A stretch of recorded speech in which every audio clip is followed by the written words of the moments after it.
Yeah, this video, why I lean towards Lutheranism, and why I'm not one. Pretty much my stance on Lutheranism as a whole, as I haven't done a huge amount of study, but I've done enough over the last few years to lean strongly towards Lutheranism, especially when it comes to soteriology. Just forgive me, I'm just getting up from a nap. But why do I lean towards Lutheranism? Number one, I'm huge on the doctrine of justification. I'm huge on that. And coming out of Adventism, Seventh-day Adventist Church, kind of got into that. I was in a little bit of trouble when I was younger, and I ended up attending that church and being baptized into the Adventist Church. And they have a messed up view on justification because of their investigative judgment doctrine, sinless perfection, and more of a Wesleyan, distorted Wesleyan view on justification, as they confuse and conflate sanctification and justification. So coming out of Adventism, I wanted to know, A, how to study, because they don't teach you methodology or hermeneutics at all. It's proof texting. There's no meat there. And so one of the first things I started studying was I got into Calvinism. I rejected covenant theology, and I rejected limited atonement. I was just like a 4-point Calvinist, you could say. But the doctrine of justification was critical for me coming out of Adventism, and I got the Reformed view. And then looking at the Lutheran view, what have we got here? I got here the Book of Concord, Jacob's Summary of the Christian Faith. I have a whole bunch of works, but here's a few that I have. Just wait a second.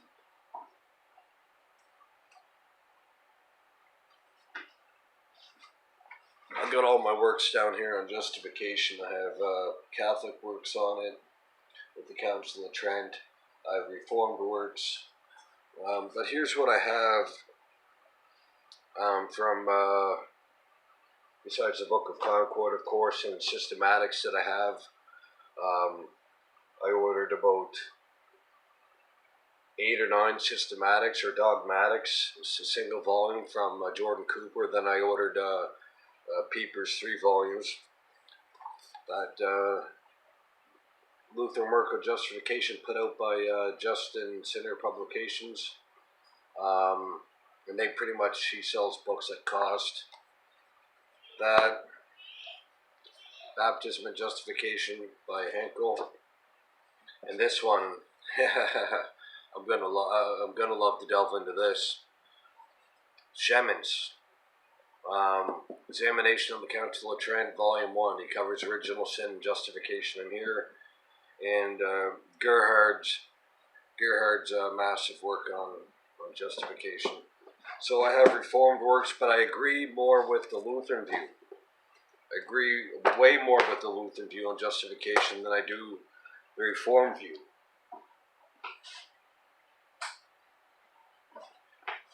And there's a couple reasons for that. Number one, it's not under the heading of covenant theology. Number two, objective justification I fully believe in. I'm convinced the Lutherans are right on objective justification compared to 2 Corinthians 5:15 through 21. Remember 18 through 21, Romans 5:12 and following. These are limited atonement texts, but they're really objective justification texts. And I like how we are declared righteous. There is a one-time justification, but we're looked upon, as it says in Romans 5:1 through 11, the present active indicative, as the commentators point out, that as long as you have faith in Christ, you are looked upon as perfectly righteous.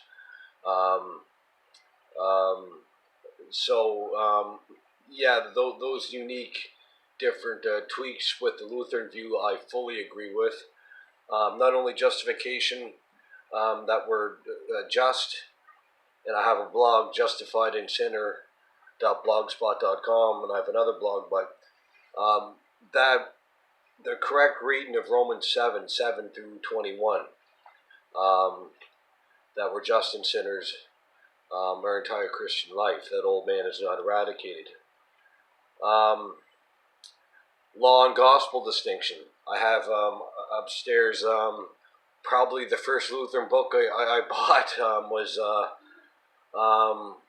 who is it now? It's gonna C.F.W. Walther, Law and Gospel Distinction, and I did 23 parts. I stopped reading it, but I was reading it on YouTube, and I read through the whole Small Catechism of Luther, recorded it, and you can see the playlist on YouTube. But the Law and Gospel Distinction, Justification, Saint and Sinner, election, predestination. I fully agree with the Lutheran understanding of predestination. Romans 9 does not teach double predestination, not at all. Romans 9 through 11, me studying eschatology, that's one section. You can't drop 9 from 10, where 10, Paul alludes, echoes, quotes 5 or 6 Old Testament promise passages to Israel, the covenantal promises saying they're fulfilled in his day. And so this is an eschatological section. And I love how I love and perfectly agree with the Lutheran in the Book of Concord here, the Confessions, on election, on predestination, as it's more of a middle ground. It's not extreme. It's not Pelagian, or it's not Wesleyan, and it's not Reformed. Baptismal regeneration. These are a couple points that I have problems with when it comes to the sacraments, but I do believe in baptismal regeneration, at least for adults. I believe the text is clear on that. And one reason I avoided Lutheranism for so long was I was asking a friend in Facebook, Bruce Zitlow, I think his name is on Facebook, I think that's his name. He had a different nick on Pal Talk. I was like, how can you have baptismal regeneration in soli fide? Like, I couldn't wrap my mind around it. But within Lutheranism, I love how the fact that that the Lutherans aren't like the Reformed, and they're not like Rome, where they have to have an answer for everything. There could be a mystery. There could be a mystery there.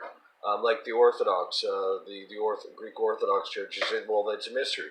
So I love that about it, that we take it by text basis, and if we can't systematize it, so what? That's what the text says. And so there's a lot of agreement there within Lutheranism. So there's some issues, third use of the law, I would have a problem with. I believe we're under the law of Christ. We're not under the Mosaic law in any shape, form, or fashion. And also the sacraments, I would have to delve into more.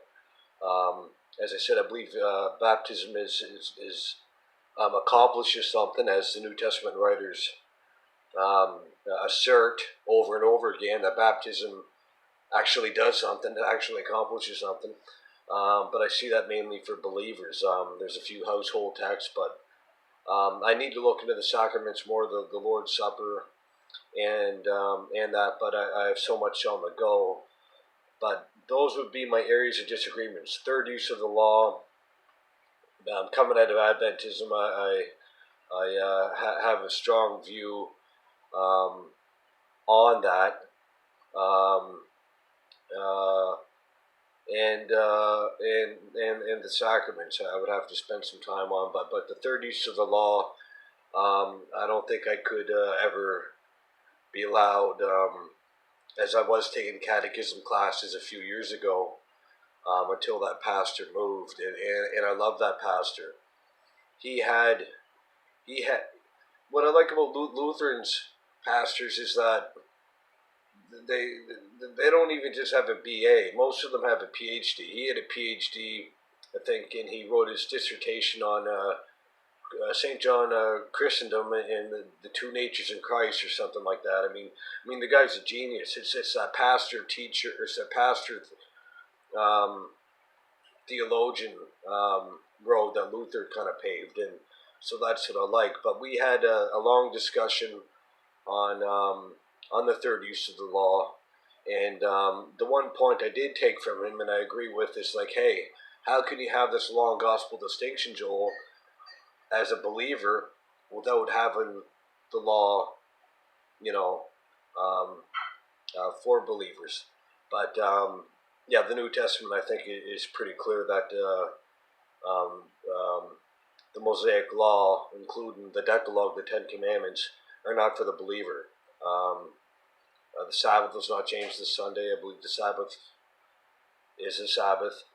We can call it the Lord's Day, but yeah, the New Testament is clear on this, and I've debated this point over and over, and I've never, I don't think, lost a debate or discussion on this point. But these are just my quick random thoughts as I'm waking up on Lutheranism, and how I lean strongly towards Lutheranism more than the last 2 years, more than any other denomination or anything. In my next video, I'm going to pull out my Lutheran works that I do have, and including Jordan Cooper's publication company, where I don't even think he's getting any money. He's printing these books at cost. I mean, they're dirt cheap. And I'm going to talk about Jordan Cooper and his influence on me, as I love Dr. Jordan Cooper. I like Eric Phillips. I think that's his name. Is it Phillips? But Jordan Cooper, I mean, I have 4 tabs up of him right now, videos on justification and on Pelagianism, things like that. I love the conferences he uploaded, the mystical union of Christ, things like that. Yeah, but we'll get into that in the next video. So this is why I lean towards Lutheranism, but why I'm not a Lutheran.